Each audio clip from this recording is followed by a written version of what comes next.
சில நேரங்கள்ல நம்ம ஒரு சில விஷயங்களை ஆரம்பிக்கிறது ரொம்ப ஈஸி.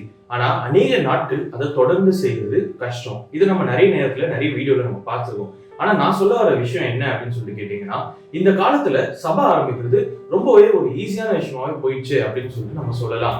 ஜஸ்ட் ஒரு பில்டிங்கோ அங்க வேலை செய்யறதுக்கு ஒரு பாஸ்டர் இருக்காரு அப்படிங்கிற பட்சத்துல நம்ம நேரா போயிட்டு ஒரு சபையை ஆரம்பிச்சு அங்க நம்ம ஆராதனைன்னு சொல்லிட்டு ஒண்ணு நடத்தி அங்க வரக்கூடிய ஒரு 2 கிறிஸ்தவ ஃபேமிலிஸை வச்சு நம்ம அங்க ஒரு சபையை ஃபார்ம் பண்றது நிறைய பேருக்கு ரொம்ப ஈஸியான ஒரு விஷயமா இருக்கு.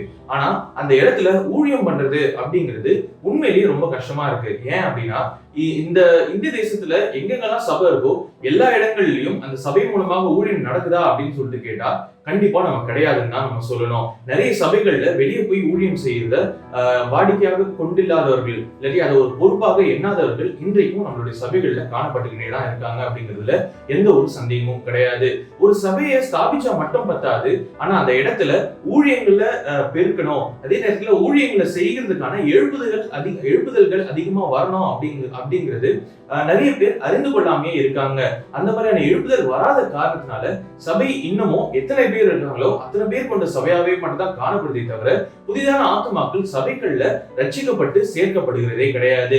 யாராகிலும் தோணாம அன்னைக்கு அவங்க சபைக்கு வரணும்னு ஆசைப்பட்டு சபைக்கு ஒரு மீட்டிங்க்கு வந்தாங்கன்னா மட்டும்தான் அவங்க கிட்ட பேசி அவங்கள ரட்சிப்புக்குள்ள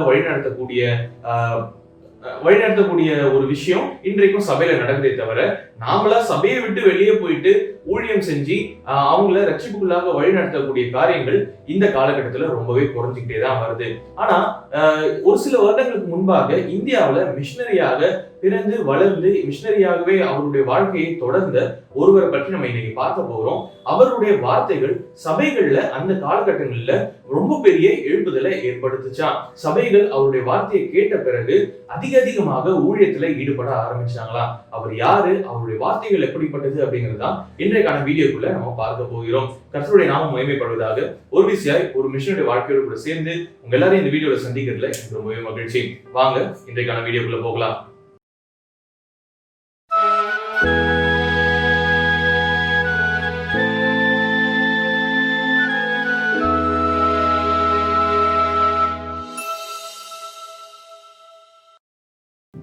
ஆயிரத்தி 1865 ஆண்டு நவம்பர் மாதம் 9ஆம் தேதி இந்திய தேசத்துல இருக்கக்கூடிய ஒரு ஊர்ல பிறந்தவர் தான் ஜான் ஹைட் என்று சொல்லக்கூடியவர். இவருடைய பெற்றோர்களை பற்றி எந்த ஒரு சரித்திரத்துல எந்த ஒரு காரியங்களும் சொல்லப்படல. ஆனா இவர் பிறந்து வளர்ந்தது எல்லாமே ஒரு கிறிஸ்தவ குடும்பத்துல. இவர் பிறந்த குடும்பத்துல கிறிஸ்தவ குடும்பமா இருக்கிற காரணத்தினால அநேக ஒழுக்கத்திலும் அநேக பக்தியிலும் இவர் ரொம்பவே நன்றாக வளர்க்கப்பட்டார் அப்படின்னு சொல்லிட்டு சொல்லலாம். அவருடைய வாலிப வயதிலேயே ஆண்டவராக இயேசு கிறிஸ்துவை அவருடைய சொந்த ரட்சகராக ஏற்றுக்கொண்டாரு. அவர்களுடைய சொந்த ரட்சகராக ஏற்றுக்கொண்ட பிறகு உடனே அவருடைய வாழ்க்கையை முழுவதுமாக ஆண்டவராக இயேசு கிறிஸ்துவனுடைய ஊழியத்திற்கென்று முற்றிலுமாக அவர் ஒப்பு கொடுத்துட்டாரு. ஒப்பு கொடுத்தது மாத்திரம் கிடையாது, அவருடைய ஆசை என்ன அப்படின்னா அவர் வளர்ந்து வந்த அந்த தேசத்திலேயே, அவர் பிறந்து வளர்ந்த அந்த தேசத்துக்கே, அதாவது இந்திய தேசத்துக்கே அவருடைய ஊழியத்தை கொடுக்கணும் அப்படிங்கிறது தான், ஆண்டவருடைய ஊழியத்தை செய்யணும் அப்படிங்கிறது தான். சோ அநேக நாட்கள் அவர் ஊக்கமாக ஜெபித்துக் கொண்டே வராரு. ஆண்டவருடைய வார்த்தைக்காக ரொம்ப நாள் அவர் வெயிட் பண்ணிக்கிட்டே வராரு. அந்த சமயத்துலதான் ஒரு நாள் ஆண்டவர் அவரோடு பேசக்கூடிய சத்தத்தை அவர் கேட்டாரு. இந்தியா தேசத்துல இருக்கக்கூடிய பஞ்சாப் என்று சொல்லக்கூடிய அந்த மாநிலத்துல அவர் ஊழியம் செய்யணும் அப்படிங்கிற ஒரு தெளிவான ஆண்டவருடைய வார்த்தையை அவர் கேட்டாரு. உடனடியாக தன்னை அந்த ஊழியத்திற்கு என்று ஒப்பு கொடுத்து அவர் பஞ்சாப் தேசத்துக்கு கிளம்பி போறாரு. 1892ஆம் ஆண்டுல அவர் பஞ்சாப் மாநிலத்துக்கு ஊழியம் செய்யும்படியாக வரும் பொழுது அந்த இடத்துல அநேக சபைகள் காணப்படல. அங்க காணப்பட்ட ஒரு சில சபைகளும் ஊழியத்துல ரொம்ப வாஞ்சை உடையவர்களா இல்லாதபடிக்கு அவங்க வெறும் ஆராதனை நடத்துறதுலயும் வெறும் சபையினுடைய கூட்டங்கள்ல மாத்திரமே ரொம்பவே அதிகமா கான்சென்ட்ரேட் பண்ணக்கூடியவங்களா அவங்க இருந்தாங்க. இதை பார்த்த நம்மளுடைய ஜான் ஹைட் அவர்களுக்கு ரொம்பவே மனசு கஷ்டப்பட ஆரம்பிச்சது. அவர் ஜெபிக்க ஆரம்பிச்சாரு. அந்த நிலைமைகள் எல்லாமே மாறணும் அப்படின்னு சொல்லிட்டு அவர் ஊக்கமா ஜெபிச்சுட்டு அதுக்கான பிரயாசங்களை எடுக்க ஆரம்பிக்கிறாரு. அவருடைய விடா முயற்சினாலும் சரி, அவருடைய தீராத உழைப்பினாலும் சரி, அங்க இருக்கக்கூடிய சபைகள் கொஞ்சம் கொஞ்சமா பெருக ஆரம்பிச்சது. அவங்களுடைய பக்தி விருத்தியிலும் சரி, அவங்களுடைய நற்செய்தி செயல்பாட்டிலையும் சரி, அதே நேரங்கள்ல அநேக இடங்கள்ல புது புது சபைகள் எழும்ப ஆரம்பிச்சது. அது மாத்திரம் கிடையாது, நம்மளுடைய ஜான் ஹைட் அவர்கள் ஒரு மிகப்பெரிய பிரசங்கியாரா இருந்தாரு. அவருக்கு வேதத்துல அநேக அறிவுகள், அநேக விதமான ஞானம், வேதத்தை பற்றிய ஞானம் இருந்த காரணத்தினால அவர் எடுத்து உரைக்க ஆரம்பிச்சாங்க அப்படின்னா அநேக மக்கள் அவங்களுடைய வாழ்க்கையை ஆண்டவராகிய இயேசு கிறிஸ்துவுக்கு என்று ஒப்பு கொடுக்கக்கூடியவர்களா இருந்தாங்க. இதனுடைய விளைவாக அநேக மக்கள் ஆண்டவராக இயேசு கிறிஸ்துவை ஏற்றுக்கொள்ளக்கூடியவர்களாகவும் இருந்தாங்க. அவங்க ஞானஸ்நானம் எடுத்து சபைகள்ல சேர்த்துக் கொள்ளப்பட்டாங்க. இப்படியாக அநேக மக்கள் சபைகள்ல சேர அதே நேரத்துல இன்னொரு புறம் சபைகளுடைய எழுச்சிக்காக நம்மளுடைய ஜான் ஹைட் அவர்கள் பாடுபட ஆரம்பிக்க அநேக திருச்சபைகள் எழுந்துச்சு. அநேக திருச்சபைகள்ல நற்செய்தி பணிகள் இன்னும் அதிகமா தீவிரம் அடைஞ்சிச்சு. அநேக திருச்சபைகள்ல இருக்கக்கூடிய விசுவாசிகள் அவருடைய வாழ்க்கையை ஆண்டவருக்கென்று ஆண்டவருடைய ஊழியத்திற்கென்று இன்னும் அதிகமாக கொடுக்க ஆரம்பிச்சாங்க. நம்மளுடைய ஜான் ஹைட் அவர்கள் ரொம்பவும் தீவிரமாக ஜெபிக்கக்கூடிய பழக்கமுடையவரா அவர் காணப்பட்டாரு. அவருடைய வாழ்க்கையில ஜெபம் அப்படிங்கிற ஒரு விஷயம் அன்றாடம் ஒரு முக்கியமான ஒரு ரோல் பிளே பண்ணக்கூடியதா இருந்துச்சு அப்படின்னே நம்ம சொல்லலாம். அவர் தினந்தோறும் அநேக மணி நேரங்கள் முழங்கால் படியிட்டு விசுவாசிகளினுடைய ஆவிக்குரிய வளர்ச்சிக்காகவும் ஆண்டவராகிய இயேசு கிறிஸ்துவை அறிந்து கொள்ளாதவர்கள் அவரை அறிந்து கொள்வதற்கு அவங்களுக்கு அவர் ஆண்டவராகிய இயேசு கிறிஸ்துவை அறிந்து கொள்ளணும் அப்படிங்கிறதுக்காகவும் ரொம்பவே தீராத ஒரு ஜெபத்துல மணிக்கணக்கா ஈடுபடக்கூடியவரா நம்மளுடைய ஜான் ஹைட் இருந்தாரு. அவருடைய ஊழியத்திற்கு வெறும் அவருடைய உழைப்பும் அவருடைய தீராத வாஞ்சைகள் மட்டும் காரணம் கிடையாது. ஆனா ஆண்டவரிடத்துல அவர் ஒவ்வொரு நாளும் ஏறெடுக்கக்கூடிய ஜெபமும் ஒரு முக்கியமான ரோல் பிளே பண்ணுச்சு அப்படின்னு தான் நம்ம சொல்லணும். அது மாத்திரம் கிடையாது, நம்மளுடைய ஜான் ஹைடினுடைய வாழ்க்கையில நடந்த ஒரு சுவாரஸ்யமான சம்பவமும் அவருடைய சரித்திரத்துல சொல்லப்பட்டிருக்கு. 1904 பஞ்சாப் மாநிலத்துல ஒரு கான்ஃபரன்ஸ் நடக்குது. என்ன கான்ஃபரன்ஸ்னா எல்லா சபைகளுடைய எடிஃபிகேஷனுக்காக எல்லா சபைகளும் ஒன்று கூடி நடத்தக்கூடிய ஒரு கான்ஃபரன்ஸ் அது. அந்த கான்ஃபரன்ஸ்ல ஜெப அப்போஸ்தலன் என்று அழைக்கப்படக்கூடிய நம்மளுடைய ஜான் ஹைட் அவர்கள் தான் அங்க உரையாற்றுகிறாரு. அவர் மேடையில போயிட்டு நின்று பிரசங்கம் பண்ண ஆரம்பிக்கிறாரு. அவருடைய பிரசங்கத்தை கேட்ட எல்லா சபையினுடைய போதகர்கள் விசுவாசிகள் எல்லாருமே கொஞ்ச நேரத்துக்கு திகச்சு போயிட்டாங்க அப்படின்னு தான் சொல்லணும். அவர் உரையாற்ற ஆரம்பிக்கிறாரு. சபைகள்ல எப்படிலாம் ஊழியம் செய்யணும், ஊழியம் அப்படிங்கிறது சபையினுடைய அங்கமா எப்படி இருக்கு, ஒரு சபைக்கும் எவ்வளவு அந்த ஊழியம் அப்படிங்கிறது தேவை அப்படிங்கிறத ரொம்பவே வல்லமையாக எடுத்து கூற ஆரம்பிச்சாரு.